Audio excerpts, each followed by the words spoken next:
noneho bakabeshyera ikindi kitari cyo, kandi bakabeshyera inganda kandi atari zo zibikora. Ingaruka zazo z'izo nganda 70% ibibazo byazo biza kuri Afurika. Dufite ikibazo gikomeye cyane. So rero icyo nicyo nashaka kwereka, kiriya kintu kirazengerezwa ku isi, nikimara kuzengerezwa cya dinozoro cy'ubwaho kiravuga ngo yemwe batuye isi, bana b'abantu. Amanama yabaye hano mu Rwanda, najyaga njya mu gihugu bwanjye, yarwanyaga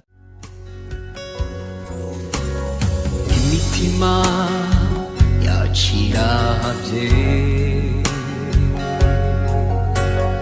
ikeneye kururutswa n'Umwuka Wera. Amahoro kuri wowe nshuti mukundwa kandi mwene data, twongeye kugusuhuza. Gubwa neza kandi ugira amahoro y'Imana aho uri. Turagushimira cyane kuba umwanya wawe ufata ugakomeza gukurikira ubutumwa bwiza butambwa kuri Iron TV. Ngewe ugiye kureba kino kiganiro uko bisanzwe ni Jalik ikingeneye missionary. Hanyuma nakubaza ngo wowe witwa nde dukurikiye? Turagushimiye cyane. Hanyuma ngira ngo urabona imbere yawe Pastor Musisi, ngira ngo nuwa hano we turasanganywe. Reka tumuhe ikaze asuhuza abadukurikiye kugira ngo adusengere, Imana iyobore ikiganiro cyacu cy'uyu munsi. Tugwaye ikaze nawe rero kugira ngo ugumeho utangirane natwe uze gusozanya natwe, kuko tugiye kuvuga noneho ibintu bidasanzwe utigeze wumva cyangwa se wumvise ariko ntubimenye neza. Tugiye kuvuga ibintu bikomeye, utange ikiganiro uze kugisoza. Pastor, tubahaye ikaze kuri Iron. Murakoze. Nanjye ndishimiye kubasanga nkuko bisanzwe, nishimira umurimo wanyu wivuga butumwa ndetse no gutambutsa cyane cyane ibiganiro bihiturira abantu bijyanye n'ibihe bya eschatology, no kuvuga ibihe byo kurangira k'ubuhanuzi, sora k'ubuhanuzi. Aribyo nanjye nishimira kugiramo uruhare kugira ngo abantu bacu bakanguke. Rero Imana ibahe umugisha, kandi mboneye umwanya wo gusuhuza abakurikira iyi channel bari hirya no hino ku isi, mpereye ku bari mu Rwanda, bakaba bavuga n'abavuga ururimi rw'Ikinyarwanda batari Abanyarwanda bari mu Rwanda, abari hano hirya no hino mu karere kacu ka East African Community ndetse n'akarere kagari k'ibiyaga bigari ka Afurika yo hagati, n'abari hirya no hino kuri uyu mugabane wacu mwiza, abari hakurya y'amazi magari ku yindi migabane igize umubumbe wacu, bose turabasuhuje. N'abari mu birwa hirya no hino biri kuri uyu mubumbe wacu bikikizwe n'amazi menshi, mwese turabakunda, turabashuhuje. Tutibagiwe nabo dusangiye ururimi n'umuco, aribo Barundi n'Abanyamurenge, Abanyabwisha n'Abanyejumba, Abahana Bahangaza, Abahororo n'Abafumbira n'abandi bose.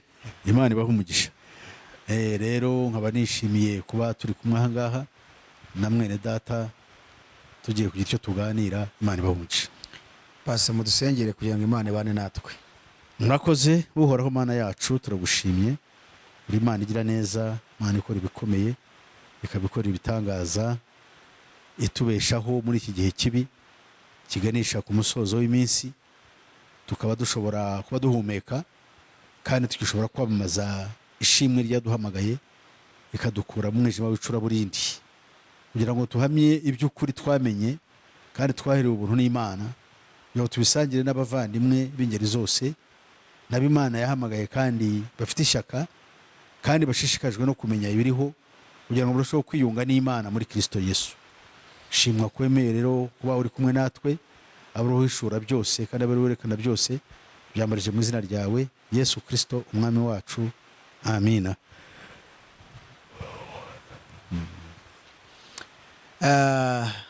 Pastor, mbere yuko dukomeza hari ikintu ushaka kubaza. Hari ibintu ushaka ko tuvugaho uyu munsi.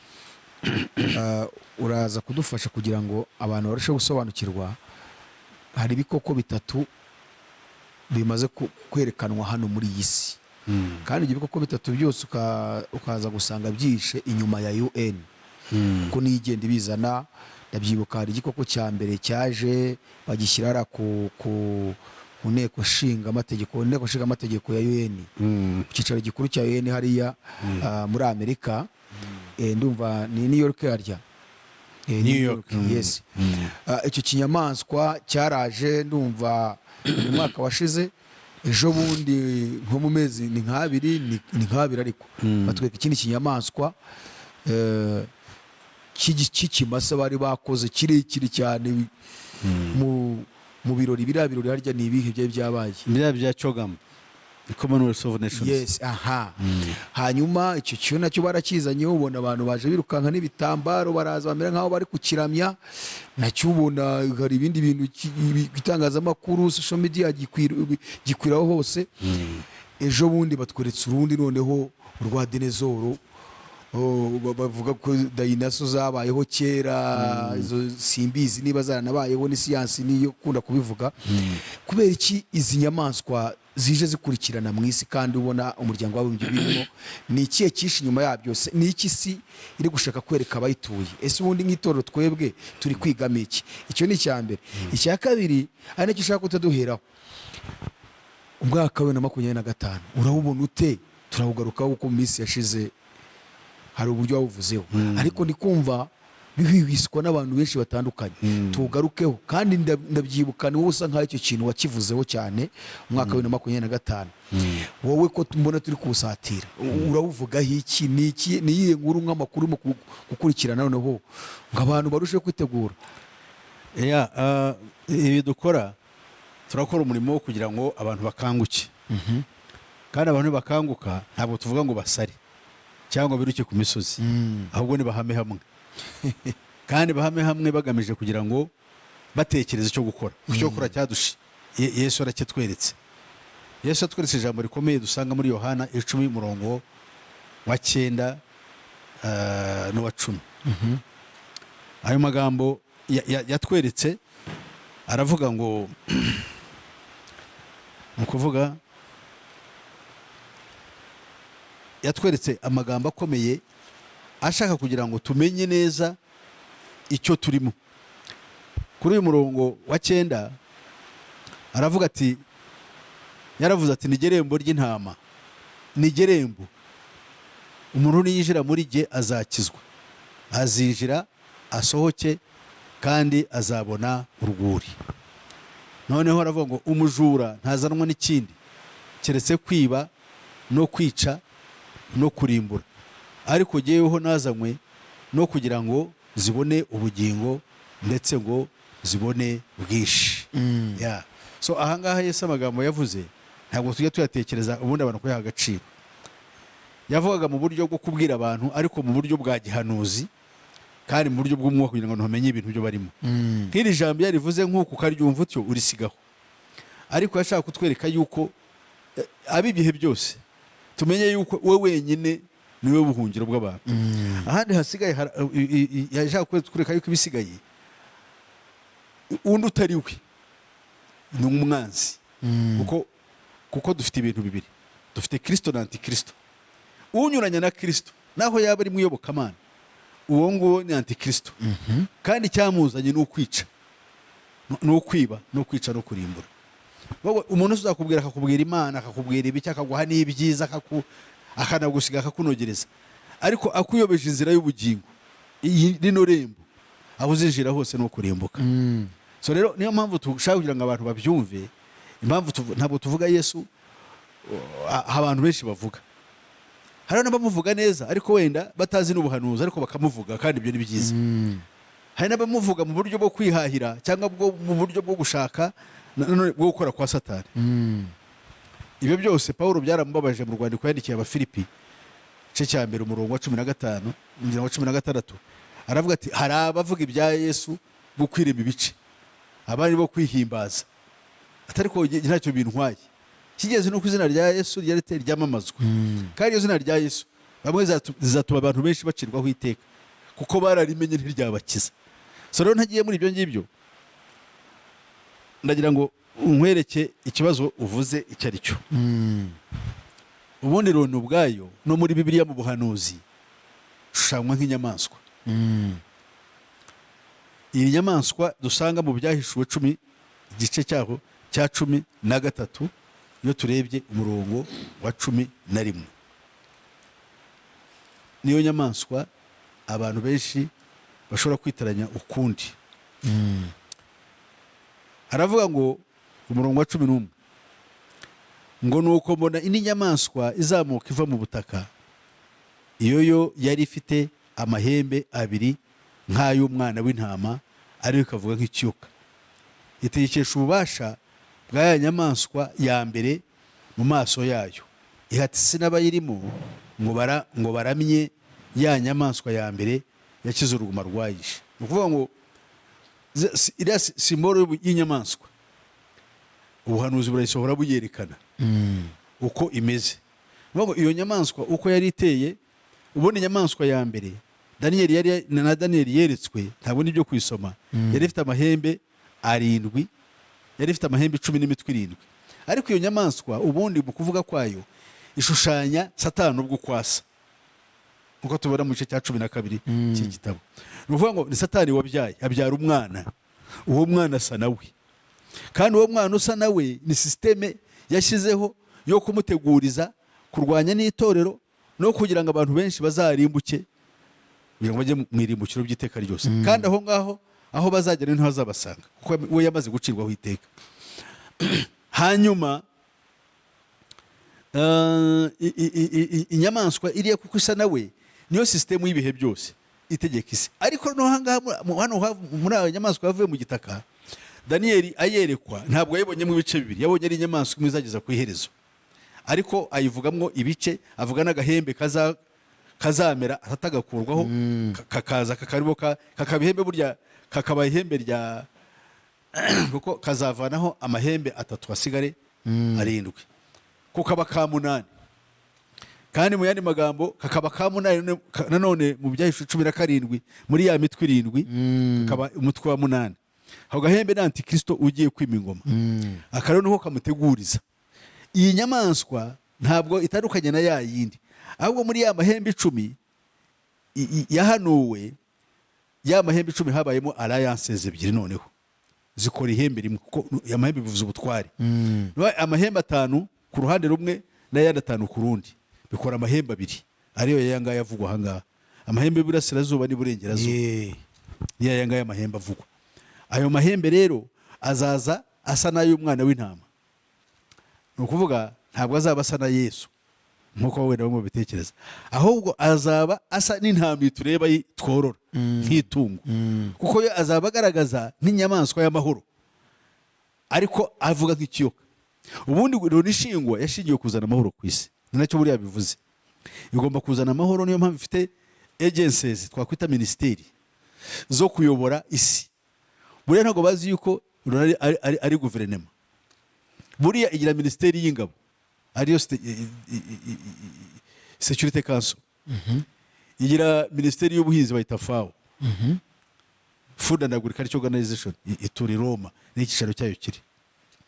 Buriya igira finance, ariyo Banki Mondiale. Buriya igira ibintu bijyanye n'ubutabazi, ministeri ishinzwe ibyiza, World Food Program. Igira n'ibindi nka biriya bya United Nations High Commission for Refugees. Mbese ifite za ministeri zijyanye n'ibyishinzwe gukora ku isi. Ugomba kuzana intambara, igakora n'ibyo byose, nkuko buriya leta izo ministeri muri buri bihugu zirimo, kandi itegeka isi yose. Buriya igira ibintu byose. Igira UNESCO, iya ni education, Minister of Education. Igira ishinzwe abana n'uburezi, UNICEF. Ibi byose niko biri ku isi, kandi abantu ntabwo babiranguye ni guverinoma. So rero iyi ni guverinoma, kandi ibyo yabishinze kuzana amahoro ku isi. Igira komisiyo ishinzwe uburenganzira bwa muntu, igira ibintu bifasha kwereka abantu ko bagomba kwishyira bakizana, bakavuga ikiri ku mitima yabo. Buriya itangazamakuru naryo ni iryayo ku isi. Ariko byose buriya igira n'ubucamanza, the International Court of Justice. Ibyo byose birabifite, kandi wabireba kuki babishyizeho, kandi byari by'isi yose, kandi ibihugu bifite izo nzego iwabo. Gahunda rero ihari nuko ibihugu byose byagenda bitakaza inzego zabyo, noneho ziriya nzego za Loni zikaba arizo zitwara isi yose. Muri gahunda ikomeje ari ijyanye n'iyi ntambara yatangiye ya gatatu yo kugira ngo dushyireho leta imwe.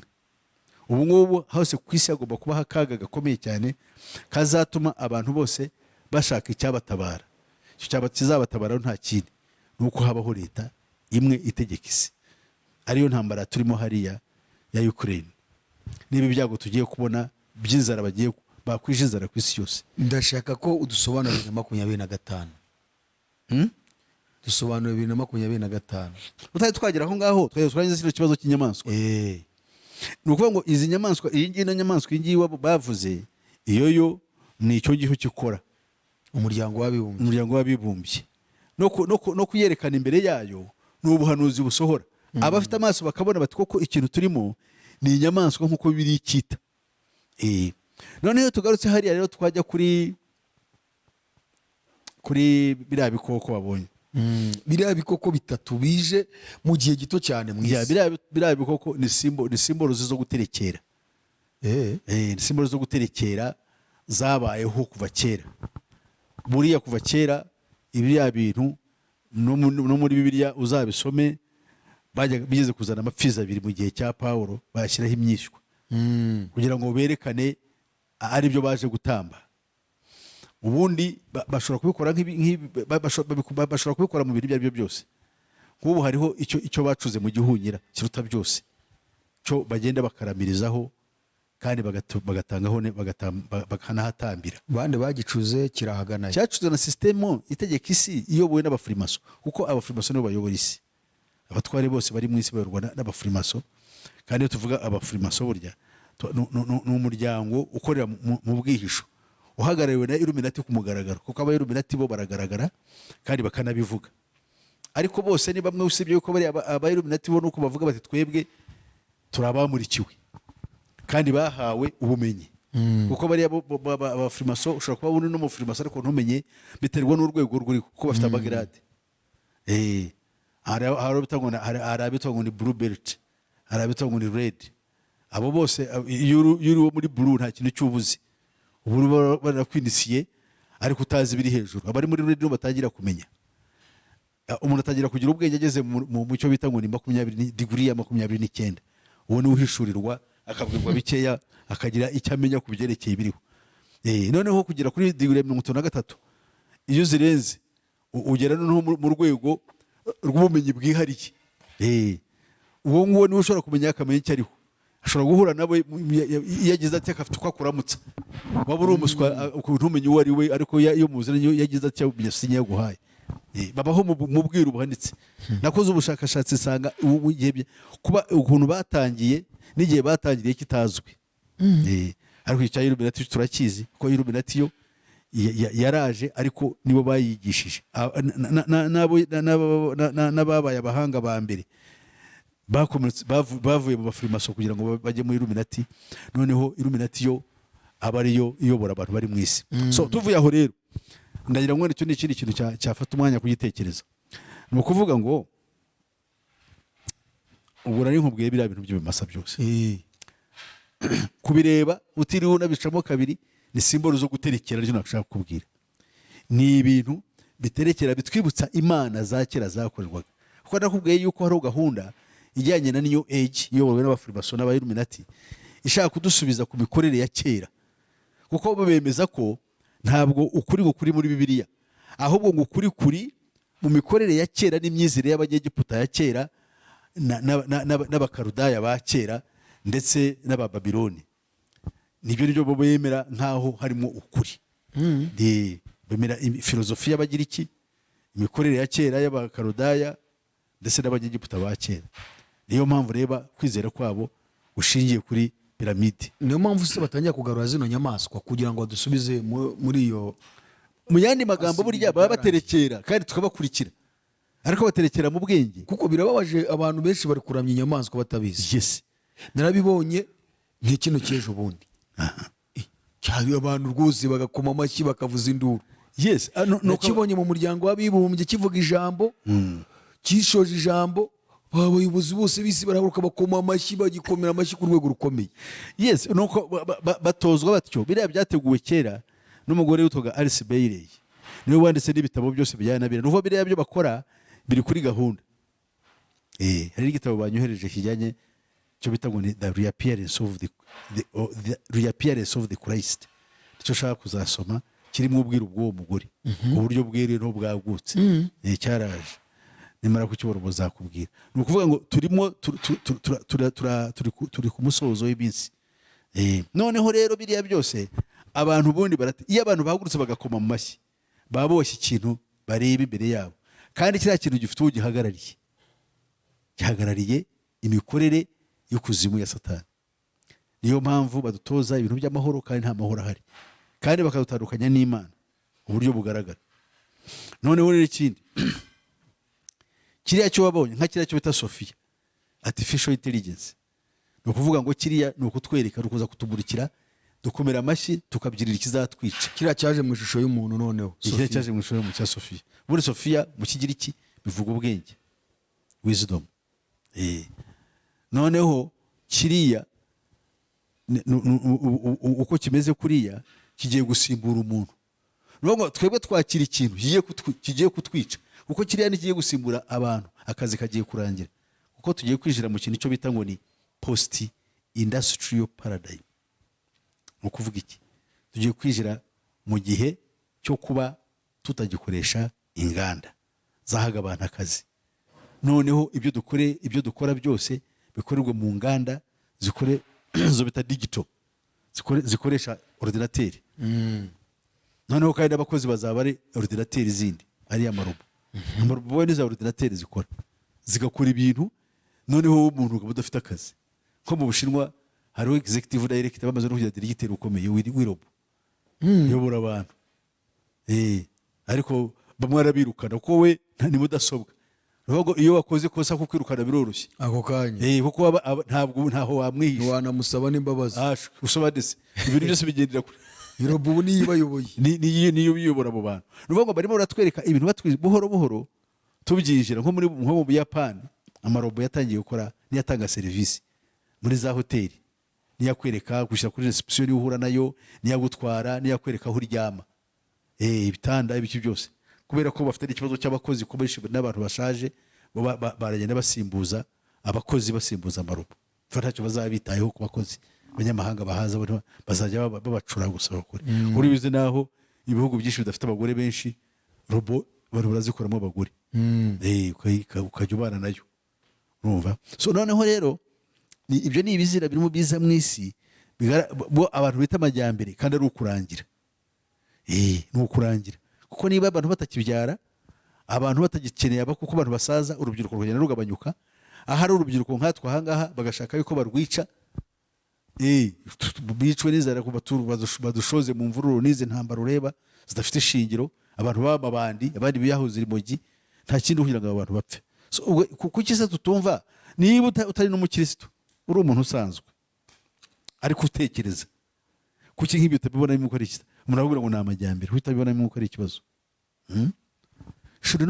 Akazi nikarangira, inganda zigahagarara, kuri ikintu gikomeye aricyo cyatumye kiriya kintu cya dinosoro cyaje. Noneho iki kidenezoro ngewe hari ikibazo ushaka kubazamo.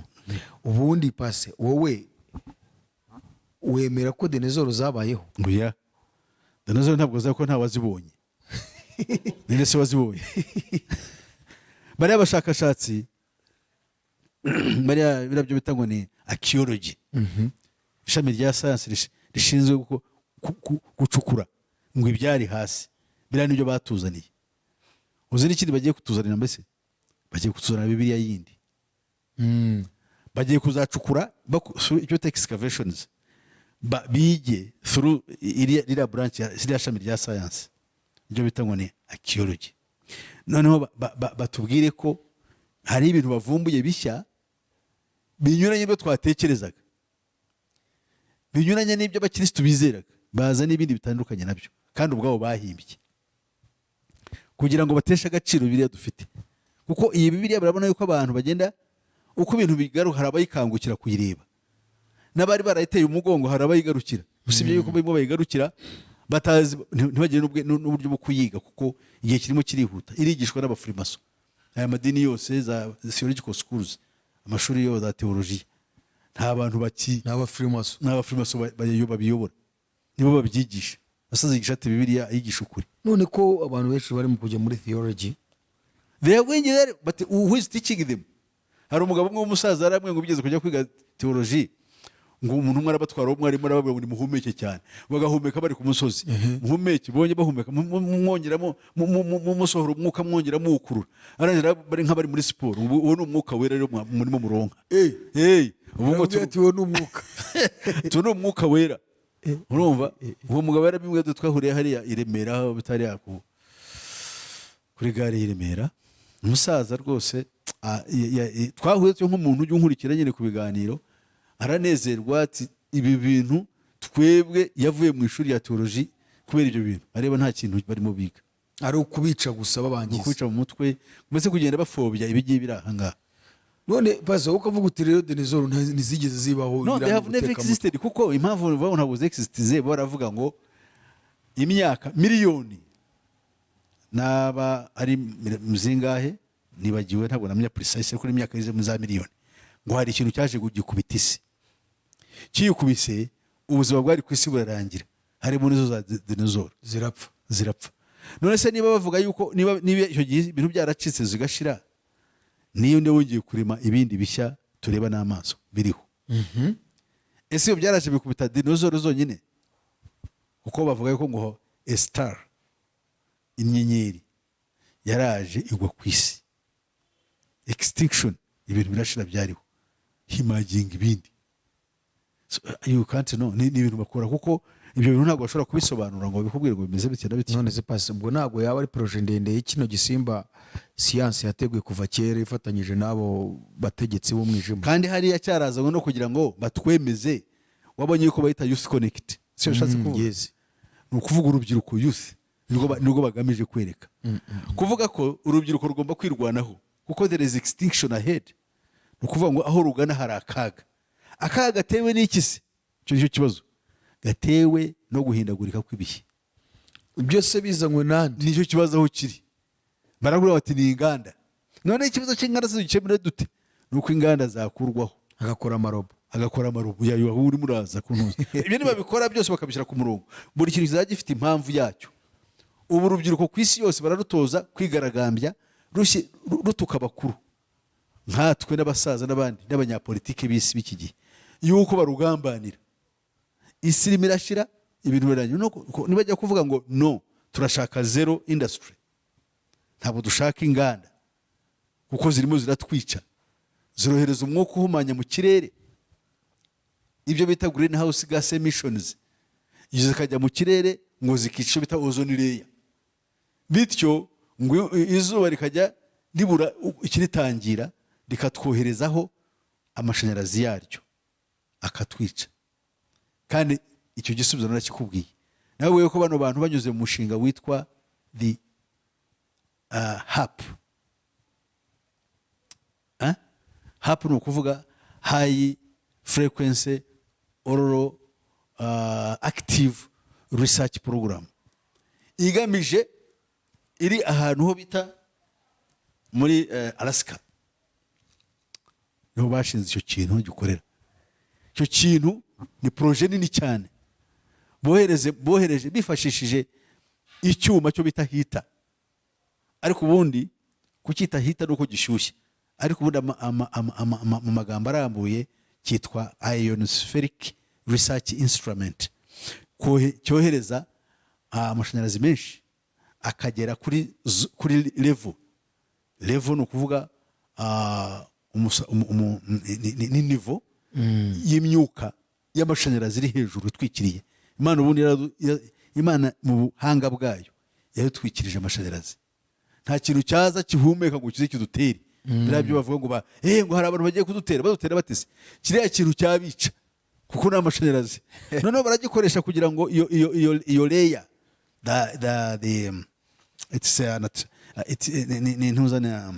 ni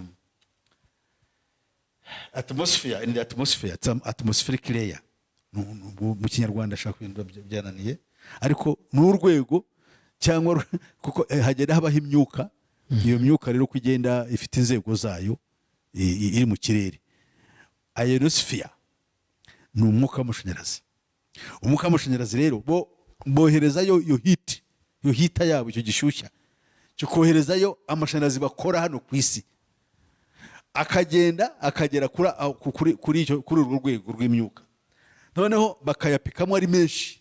Uko abaye menshi rero agasaga akarenga igipimo cy'Imana yahaye. Uko abaye menshi yarongera agatonyanga ku isi, akaza ku isi atonyanga muri gutonyanga kwayo akagwa ku bantu akabatera za kansa. None ibyo nibyo bagiye kwitirira izuba, yuko ngo ozone layer yacitse ariyo yakabaye itworosa. Noneho ya maguru wa muriro cyangwa ya mirasire y'izuba ikadutera za kanseri. Noneho bakabeshera ikindi kitari cyo, kandi bakabeshera inganda kandi atari zo zibikora.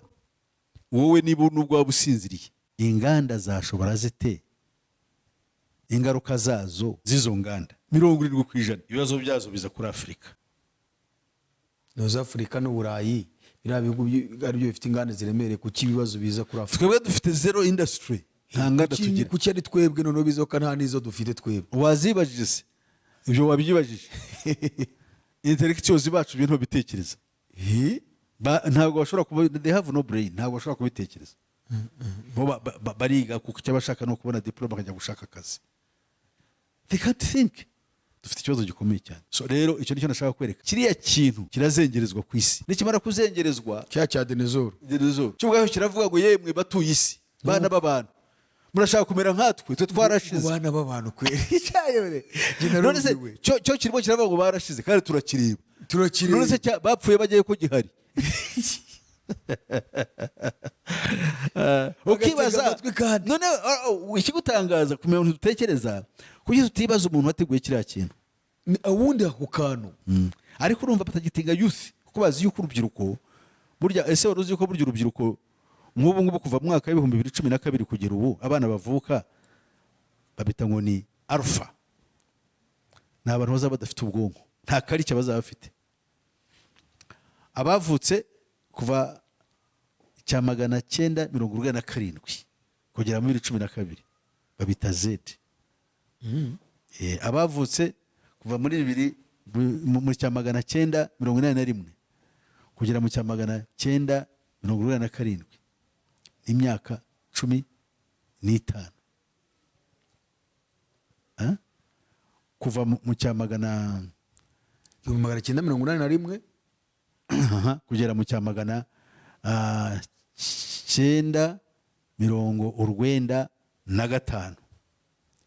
Iyo ni group yindi bayita 15 imyaka 15. Iyo ni generation, abo ngo bita Y. Abo bantu rero uko bameze uko ntabwo babara nk'abantu, ni ukuvuga ngo bagenda bahinduka.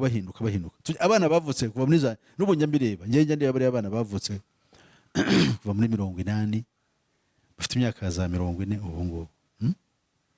Ni abantu bagoye, ni nabo ubu ngubu bayobora imyigaragambyo ku isi, bahirika za leta. Nuvuga ibibazo bihari ntabwo ushobora kubasobanurira ikibazo kiraterwa n'iki. Baravuga ngo ubutegetsi buriho nibugomba kuvaho, nibwo tuzanira ibibazo, bakigaragambya. Nibo mu Burayi buriya batwika, mu Budage barigaragambya, muri France hehe bose barigaragambya. Se ngo habiki ikibazo cyazanywe n'intambara y'Uburusiya, none baravuga ntabwo bashaka NATO ngo nigende. Uburusiya ngo bongere bakorane nabwo, kandi bavuze ngo ibihano byahawe Uburusiya bikorweho. Kandi iyo uvuze utyo, uruhande rumwe hari icyo uvuze ngo muratsinzwe mwebwe NATO, nta n'isasu rivuze. Wabyumvise kuko bya bihugu aho NATO iri, NATO uri kusiza abanyarwanda bayumva OTAN. Basobanurire nayo bayumve. OTAN ni cyangwa NATO, magambo arambuye cyitwa North Atlantic Treaty Organization. Ni ukuvuga ngo ni ishyirahamwe cyangwa ni ibihugu bihuriye mu masezerano ngo yo gutabarana, yo kuba yafatanya ku rugamba y'Uburayi bw'uburengerazuba na Amerika na za Canada biziriye. Hanyuma rero hariho n'amasezerano ibyari mu ni amasezerano yabaye mu 1946. Ariko hari n'ibyabaye mu 1950. Habaye n'amasezerano yitiriwe umujyi wa Warsaw muri Poland cyangwa muri Pologne. Ibihugu byari biyobowe n'icyo bitaga leta z'ubumwe z'Abasoviyeti, n'ibindi bihugu byari bishamikiyeho byo bitaga Soviet satellites. Ibyo bihugu amateka niko yari ameze nyuma y'intambara ya kabiri y'isi yose. Habayeho imigabane ibiri ariyo yigena kwerekaga y'inyamaswa yavuye mu gitaka y'amahembe abiri.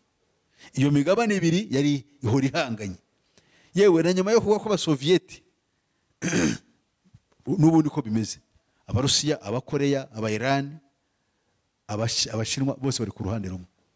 Kandi ntabwo bari bonyine, ibihugu byinshi byo muri Afurika no muri Aziya nka za Syria nubwo wareba na ziriya za Ethiopia, bariya bose bari kuri ya ruhande, ku ruhande rw'ibihugu rw'abashinwa n'abantu n'abarusiya, n'ibihugu by'abarabu byinshi niho biri. Hariho n'ibindi biriho nubwo bikorana na Amerika ariko ku mutima biri kumwe n'abariya. Urugero, hari ishyirahamwe ryitwa BRICS. Urarizi?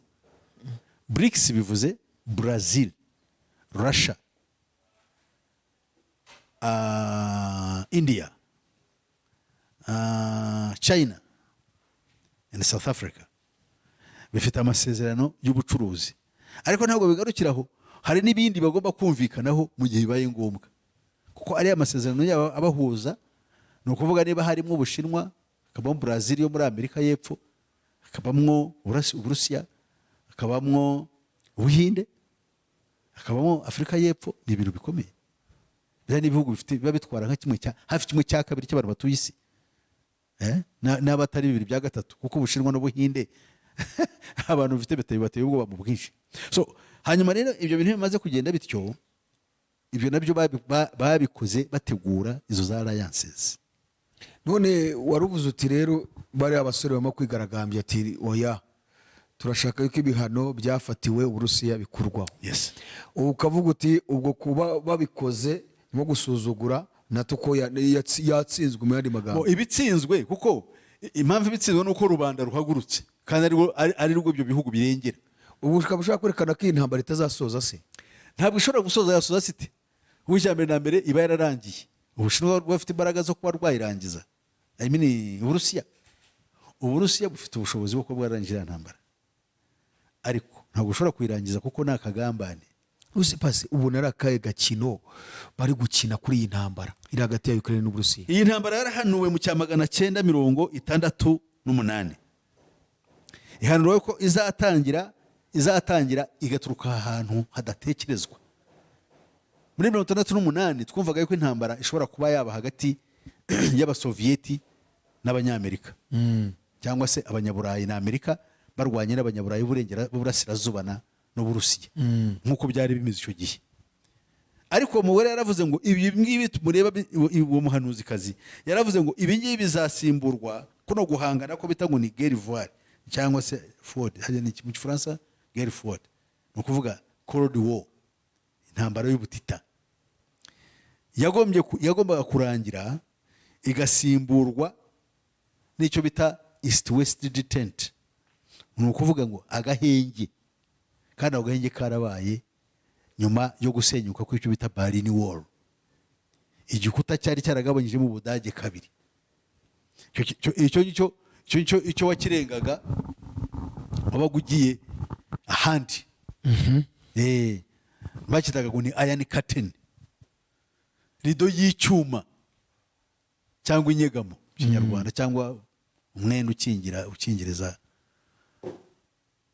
uruhande rumwe. Ni ukuvuga ngo iriya the Iron Curtain ntabwo washobora kugenda ngo ujye, iyo wayirengaga warapfaga, iyo wayirengaga cyangwa se ugakira. Abantu bajyaga bakora mu buryo kwari nko kwiheba, bakazamuka urwo rukuta rwari rwarubatse nijoro, bakagwa bavuye mu Budage bw'Uburasirazuba bakagwa mu Burengerazuba. Umuntu yagwa aho ngaho akavuga ati aho ndakize. Cyari ikintu gikomeye cyane. None barushenye nta n'isasu rivuze.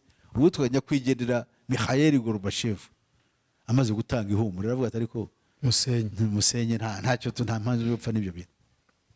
Babikora bihuta. Nta ntambara ntaki.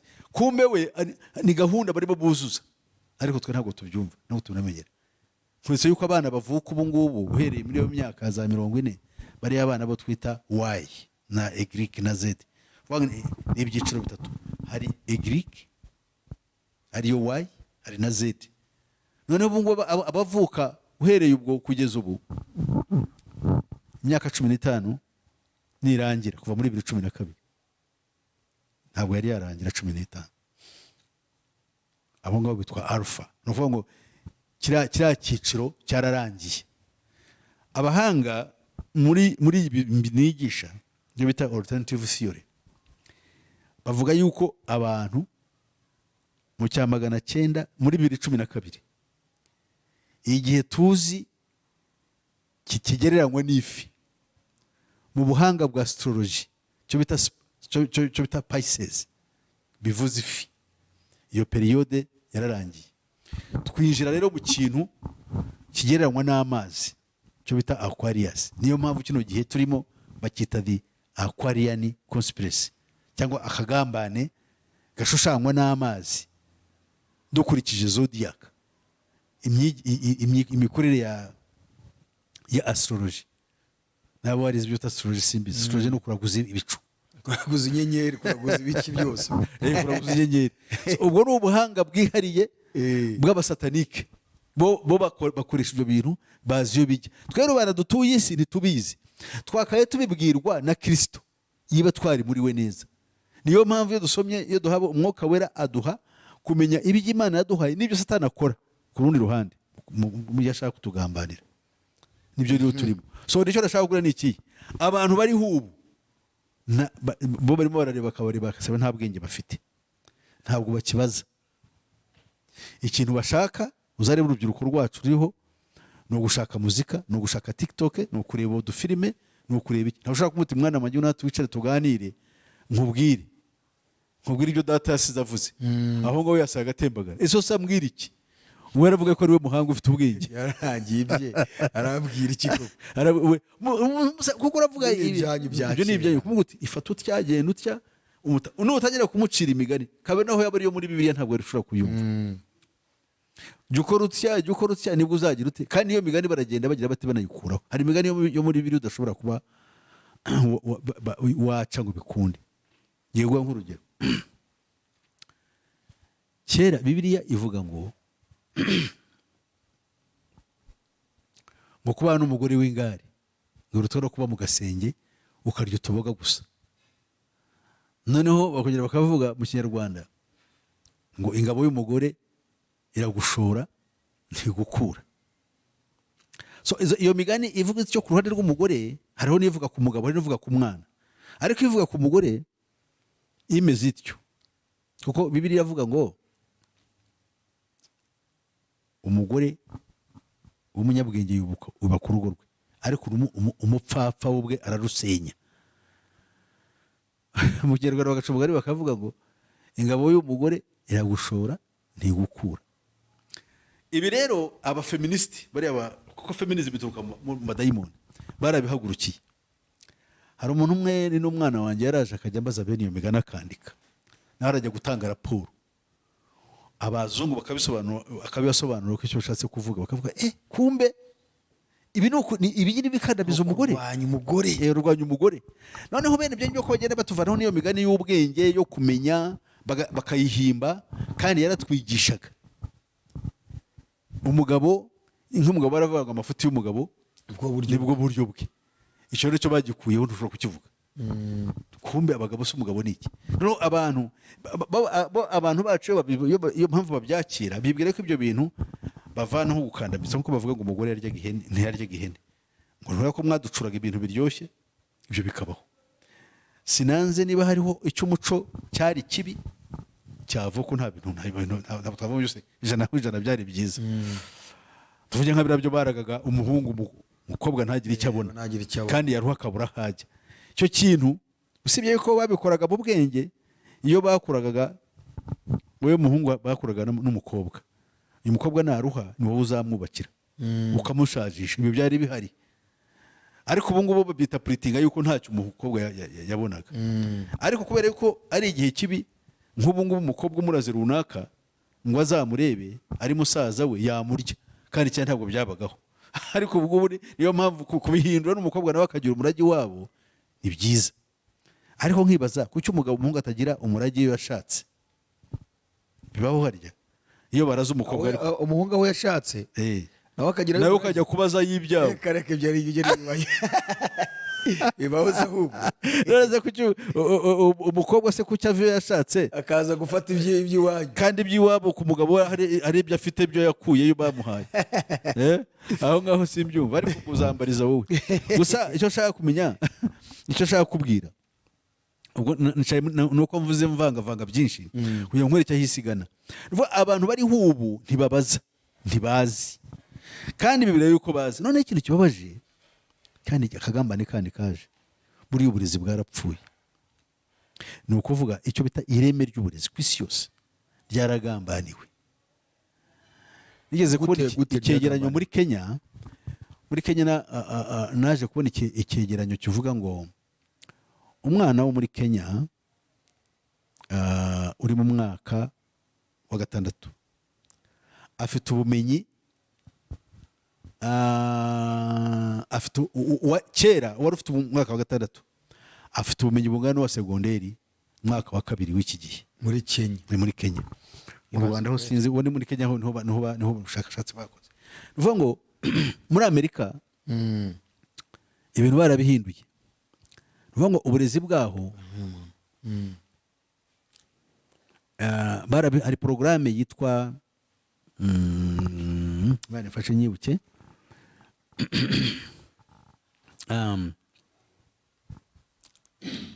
iyo muri Amerika ndaza kubikubwira mbese muze mu Kinyarwanda uvuga ko bahinduye porogaramu gusa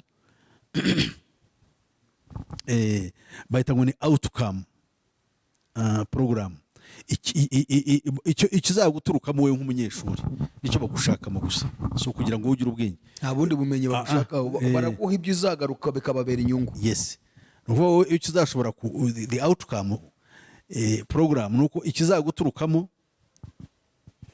bakoreye ubushobora icyo bazaguha ukore.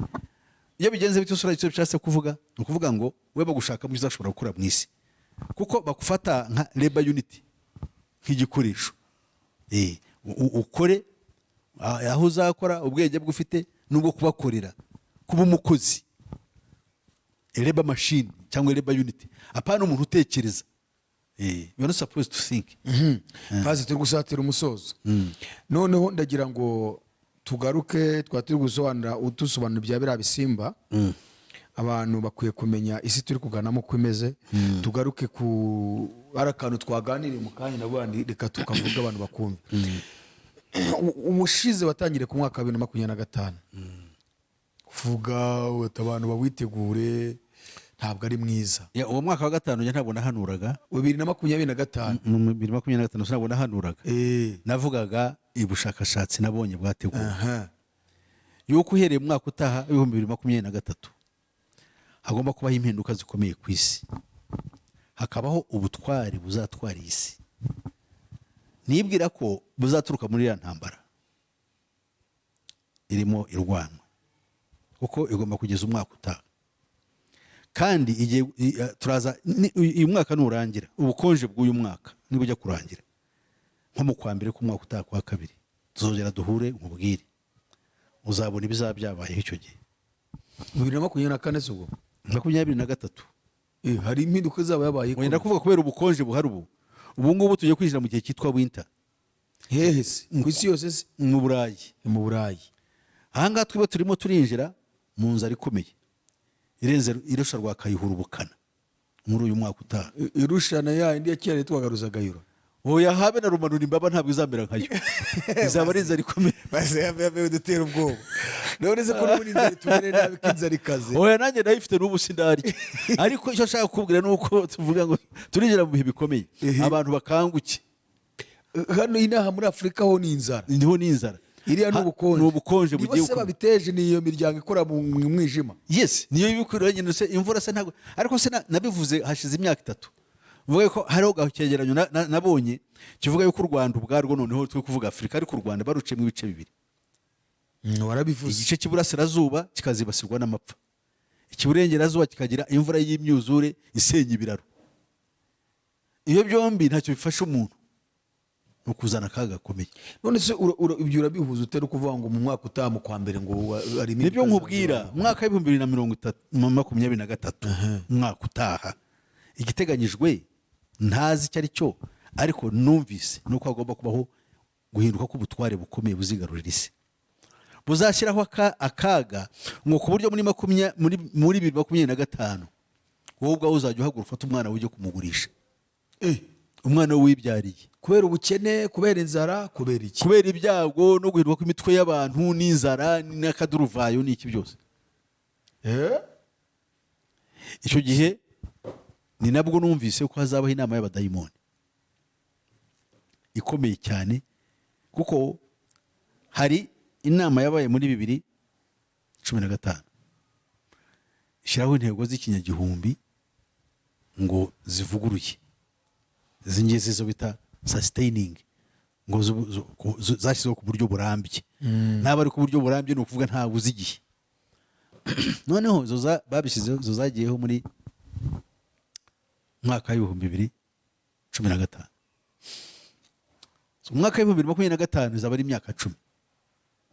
Hazaba hategurwa yuko imyaka 5 izayobora ngo hongere habeho indi nama y'imyaka 15 izaba muri 2030. Iyo igomba kubanzirizwa n'iyo nama ya 2025. Nyamara iyo nama bavuga yuko ntabwo ari iy'abantu ngo ni iy'abadayimoni. Izaba ibintu bimeze bite? Abantu tuzaba tumeze dute? Icyo nicyo tugomba kwibaza. Isi izaba imeze ite?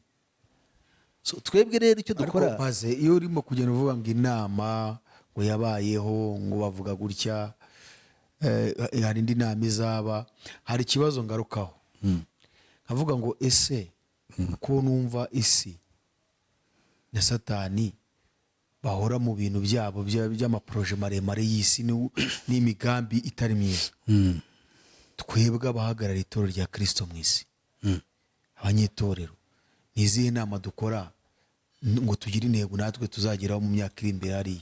Ese icyo ni icya mbere. Icya kabiri, ukurikije aho iki cyorezo cya coronavirus gisa nkaho kigenda gicuba, nubwo kidacuba, afite ibindi bintu barimo kuzamura bindi, ubona amadini n'amatorero hano muri iki gihe nibuza hari impinduka yabayeho ku buryo wenda bahagurukanye indi ntego nziza? Ejo bundi numvise perezida kuntu bamwe agenda bagaya abayobozi b'amatorero avuga ati mwararengereye, mwagiye mu nshingano zitari izanyu. amatorero yahe y'amadini, uzi ko ejo bundi yahuye n'abapasiteri mwese, wowe ntabwo wari urimo mu ntuza yabo zi conference bagiranye? ko ntayumvise abapasiteri abayobozi b'amatorero nyine bahura na perezida wa repubulika. yewe data we, urumva? None ko numva isi yo ifite intego zayo igenda ishyira ikora amanama, twebwe itorero, abayobozi, ababigisha b'ijambo ry'Imana, abavangagarira amadini yabo, ni izihe nama bakora bafitemo nibuza imishinga miremire yo kwagura ubwami bw'Imana? No, aya madini dukurikije ubuhanuzi, nako ntabwo ari ubuhanuzi, gahunda ya Illuminati n'abafrimaso yatangiye nyuma y'intambara ya kabiri y'isi yose, ubwo ni mu cya 1945. Amadini yose cyane cyane ya gikristo agomba kuba ikinyabiziga cyihutisha kuza ku bwami bwa antikristo. Cyo ntugiranye gitsindeho. Niyo mpamvu dufite ikibazo kuri aya madini, ko tuza akagambane karimo ubu ngubu abigisha. Ariko se we ntwari wabona abantu bose birukanka bose bashaka kuba pastori? Nose no kubera iki bashinga isengero? What's so good? Ubundi Petero yabwiye Yesu, yaramubwiye ati Petero, wigira ubwoba, uhereye none ntabwo uzongera kuroba amafi, uzajya uroba abantu, ubaroba bajyana hehe? Bajyana mu bwami bw'Imana. None aya madini yose icyo afite ni ikihe? Araza niki?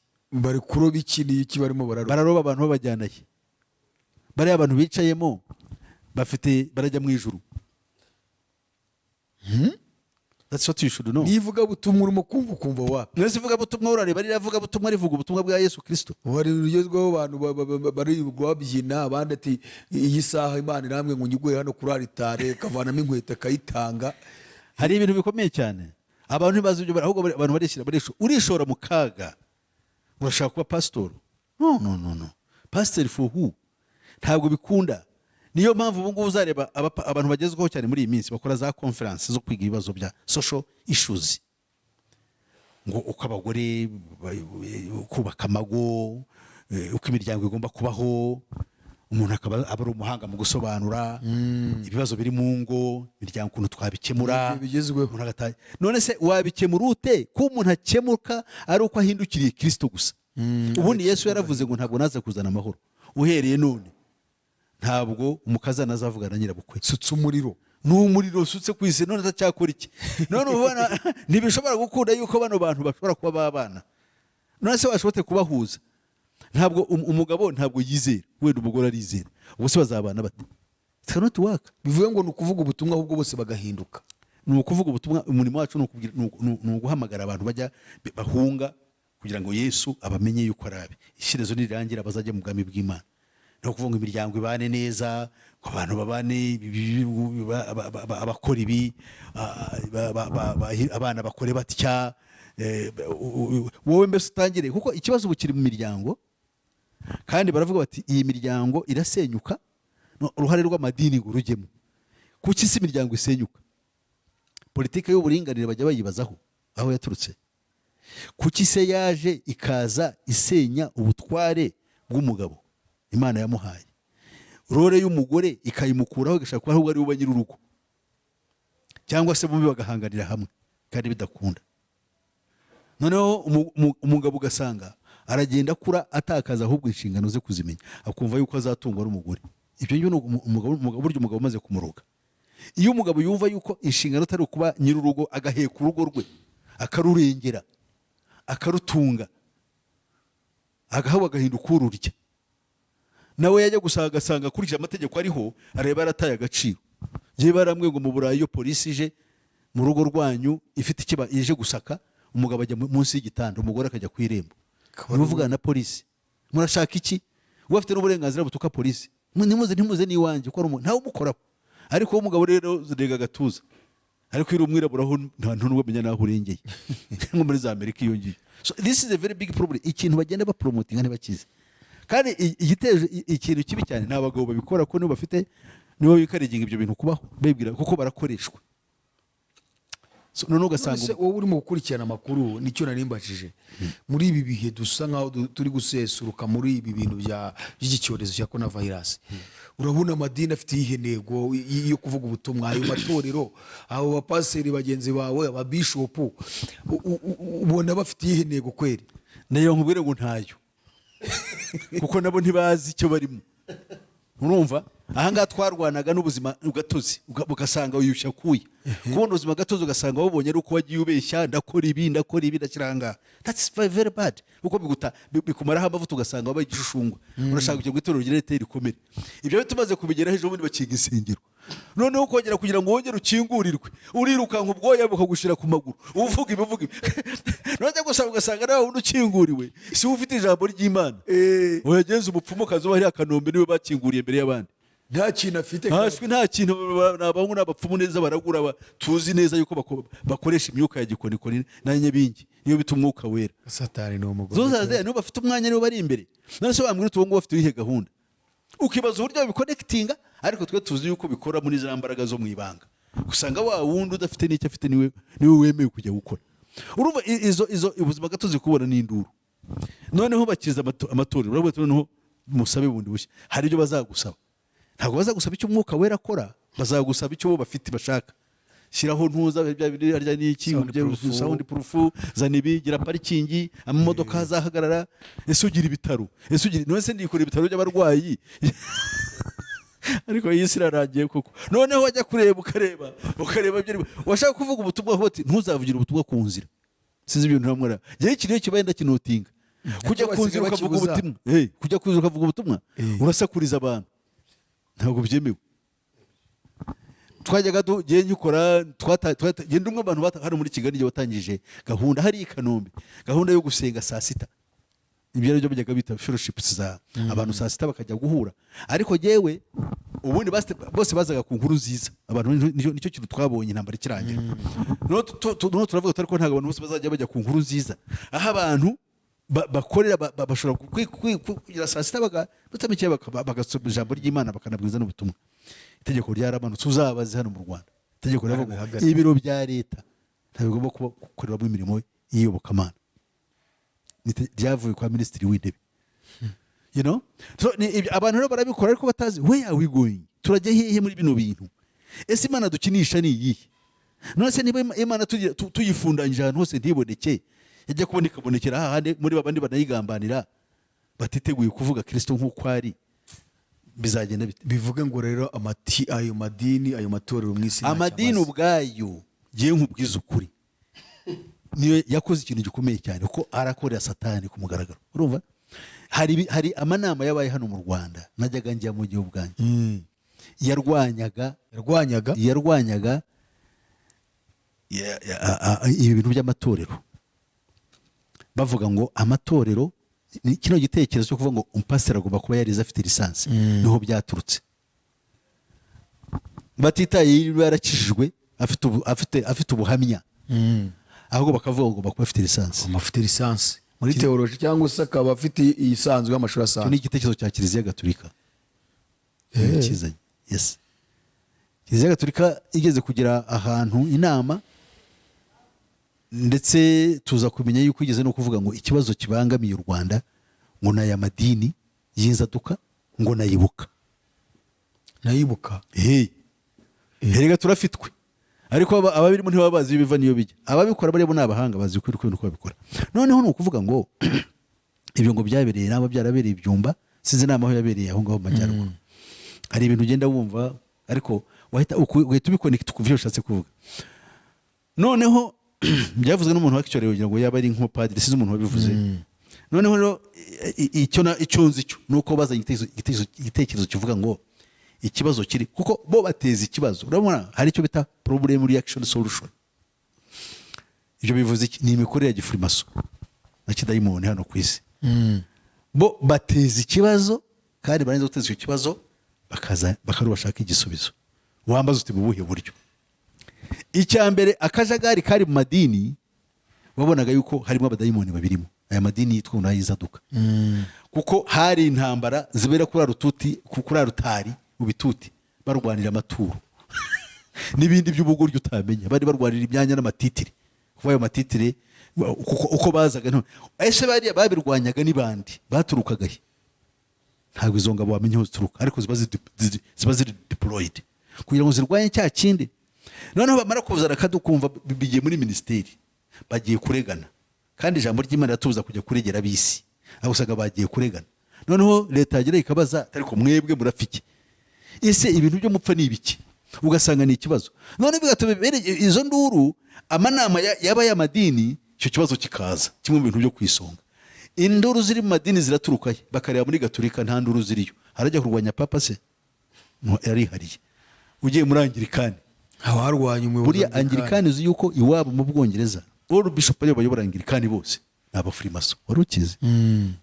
Abafrimaso bose. Niyo mpamvu rero bashyigikira ubutinganyi. Noneho aho nta ntambara zihaba kuko hari ordre. Ikibazo bakagisanga hese, bakagisanga hano hasi mu binzaduka. Ndashaka ko ari ikiganiro nshaka ko tuzakorana cy'uruzinduko rwa papa aherutse kugera muri Canada. Uragikurikiye? Naragikurikiye ko ibyo yavuze byo guterekera bamujyanye ngo mu basanga. Narabibonye byo guterekera. Ariko biriya bijyanye na program tuzavugaho yatangiye mu cyamagana 986. Rero bita interface dialogue. So rero cyo nshaka kuvuga ni icyo kintu cyatangiye nirebera n'amaso yanjye hano mu Rwanda, kirangira abo batanze kuko leta ntabwo iyo madini bizi genda yikizonera, kuko nabo ni abantu bakayeho banadutinya. Girigeze kugenda batumiye meya wa Kanombe n'ahandi hantu, nanjye njyayo nicara inyuma ndareba ibirimo. Bamutumiye yaje afite ubwoba, agiye mu bantu b'Imana, agiye yicaye n'umuntu wari wamuherekeje ngira ngo ni umugaragu we cyangwa n'umwungirije. Icyo gihe babitaga yari burugumesitiri, ntabwo ndi buvuge itorero hano twari twagiyemo. Agiye kubona abantu batangira kubyina, bari banamukandagiye ibirenge babyina. We ibyo ajya abona biri mu kabari abibona biri mu rusengero.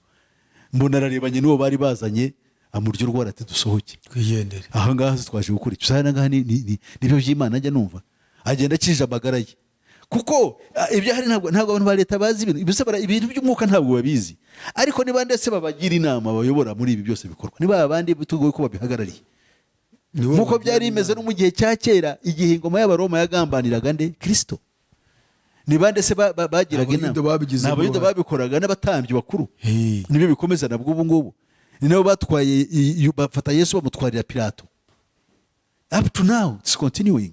None pase mu gusoza ni iki wabwira abantu kubirebana n'iki gihe turi kwinjiramo gikomeye wavuze kera nkaba ndi kubyumva no kuri social media abantu bamwe batandukanye ndumva babiwisa nabo by'uyu mwaka wa 2025 kuko numva kuko hashobora kuzaba ikintu gikomeye ndetse n'aba bayobozi b'amadini n'amatorero bumva isi ihora mu tunama igira proje zayo igira intego zayo z'ibinyagihumbi n'ibindi ariko abavuga ngo bahagarare Kristo mu isi bakaba bibereye mu kwirukanka mu mafaranga no muri politike gusa.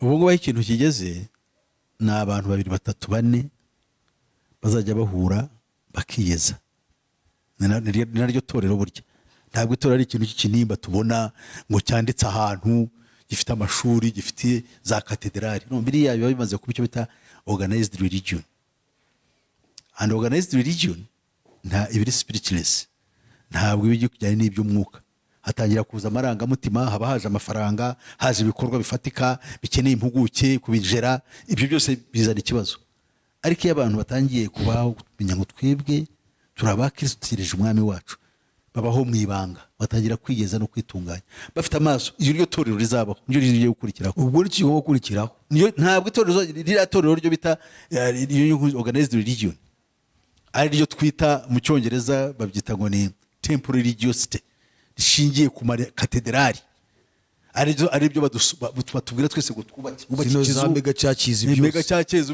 ukagira nk'iriya za televiziyo zaki ibyo ntabwo bibaho. No, abantu bagomba gutangira gushaka Yesu no kwiyeza no kwihana. Ibi ntabwo babyumva rero kuko ibyo nibyo bakunze cyane. Ntabwo bizaha muri bariya ariko kucyo bareba. Bariyo bicaye yo. Oya bariya bihorere. Ni gutangira kandi kantu. Barambabaza. No, urabashaka hose kibariya ntibahamagawe. Uzasanga ari akaduruva usigaye imbere ngo ni apotre ukareba umuntu w'umugore uyobora abagabo n'ufite ijambo. Ndavuga rero nabo bayobowe bicaye muri izo nsengero zabo. Bariya barabitwa ngo ni kamaze nkubwira aho tubasanga rega bibiri ifite byinshi nuko mba mu kabari ntimuyisome neza maze ariko reba ijambo ry'Imana yatubwira ngiye gusomera urwandiko Yohana yanditse igice rwa mbere igice cya 4 umurongo wa mbere kugera ku murongo wa 6. Haravuga ngo bakundwa ntimwizere imyuka yose ahubwo mugenzura imyuka ko yavuye ku Mana. Dufite uburenganzira buzi uwo ureba icy'umwuka ahantu hicaye umwuka wari wariwo sibyo se ngo kuko abahanuzi b'ibinyoma badutse kandi bakaza mu isi. Kareba umurongo wa 3 ngo ariko umwuka wose umwuka wose utavuga Yesu yuko yavuye mu ijuru kandi akaba yaravuye ku Mana uwo ni umwuka wa Antikristo. Uwo ni wo mwumvise yuko uzaza kandi none umaze kugera mu isi. Uwo mwuka uhakanya Kristo uri mu isi. Iyo tugeze ku murongo wa 4 niho turebera ibintu kavuga ngo bana bato muri ab'Imana kandi babandi mwarabanesheje kuko uri muri mwe aruta uri mu bisi. Abo ni bande abangaba bana bato bavuga ni bande n'abana b'Imana bari baravutse ubwa kabiri nibo Yohana yavugaga. Ubarimo ninde se ni mwuka wera ari we Kristo. Uwo nguwo aruturi mu bisi ni uri mu isi ni daimoni imyuka bibi mwuka uri mu isi umva ikunta mu rutare ku murongo wa 5. Abo n'abisi nicyo gituma bavuga iby'isi abisi bakabumvira.